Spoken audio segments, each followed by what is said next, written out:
Hello and welcome to another episode of the Rev Limit Report. I'm Chris Howell. The Rev Limit Report is a podcast featuring news from the entire world of auto racing. From NASCAR to Formula One, from drag racing to IndyCar, we'll cover it all. We'll also report offbeat and interesting stories from other series you don't normally hear about. The Rev Limit Report aims to give you a taste of the best of racing and have some fun along the way. So let's get started. There's mixed emotions as the car number 3 returns to the spotlight in this weekend's Daytona 500. Austin Dillon's Chevy sports the iconic number 3, a number revered by Dale Earnhardt fans, and it'll start from the pole in the 500.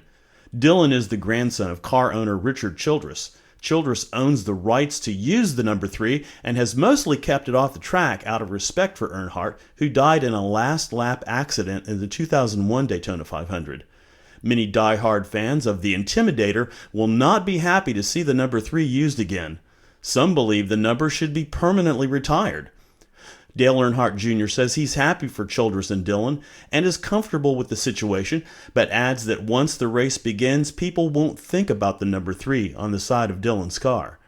NASCAR and others in racing promotion are glad to see the number 3 back on the track to pump up interest in the series. A former Dale Earnhardt Sr. crew member said, "It might have been taboo earlier, but now it's time for the number to return." NASCAR Super Bowl, the Daytona 500, starts this Sunday, February 23rd at 1 p.m. See it on Fox. Drag racer John Force has shown once again that despite being 64 years old, he's a force to be reckoned with in the NHRA. Force won the first race of the season in Pomona, California last Sunday and set a new funny car speed record of 324.12 miles per hour. Force says things have been going well for his team lately. He says the race car will take care of itself, but he needs to work out to stay in fighting shape. Force has won a stunning 16 NHRA Funny Car Championships. The next race is scheduled for this Sunday at the Wild Horse Pass Motorsports Park in Phoenix, Arizona. Going back for this year's 24 Hours of Le Mans is Dempsey Racing, the race team named for TV star Patrick Dempsey. The Dempsey Racing Porsche 911 GT3 RSR will be competing in the GTE AM class in the June endurance race, run in France. The team placed an impressive 4th in last year's event. Dempsey says it's an honor to be invited back, but now the team has a lot of hard work and only 4 months to get fully prepared.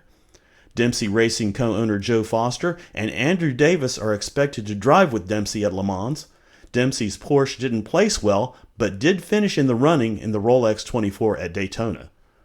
The next race for the United Sports Car Series is March 15th at the 12 Hours of Sebring.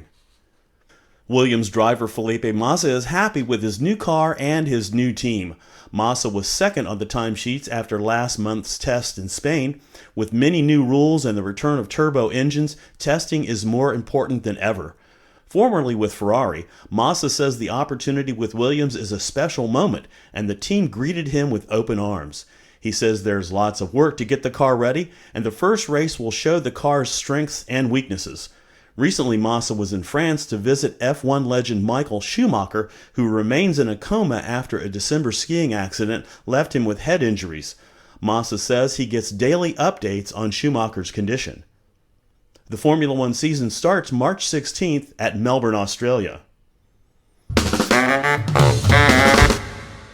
Now it's time for Guess the Driver. I'll give you some facts about a race driver and you guess who he or she is. This driver is the only person to have won a kart championship, the Indianapolis 500, and the 24 Hours of Daytona, all with his first attempt. He's accomplished what only racing great Graham Hill has done. That's winning both a Monaco Grand Prix and an Indy 500. He has 2 wins in the NASCAR Sprint Cup Series, but has only managed an 8th place for that championship. He's currently competing. Can you guess the driver? I'll be back with the answer in a minute.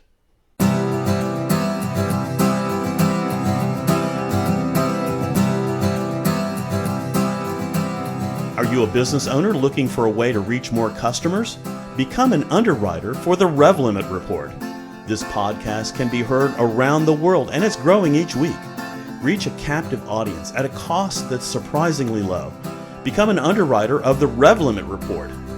Or if you'd like to support the Rev Limit Report with a donation, that's always welcomed. Learn more at the website howlmediagroup.com or email revlimit@howlmediagroup.com.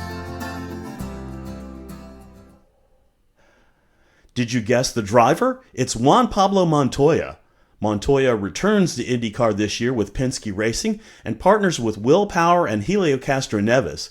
He'll have to get used to the difference in performance after driving in NASCAR for the past 7 years with Chip Ganassi.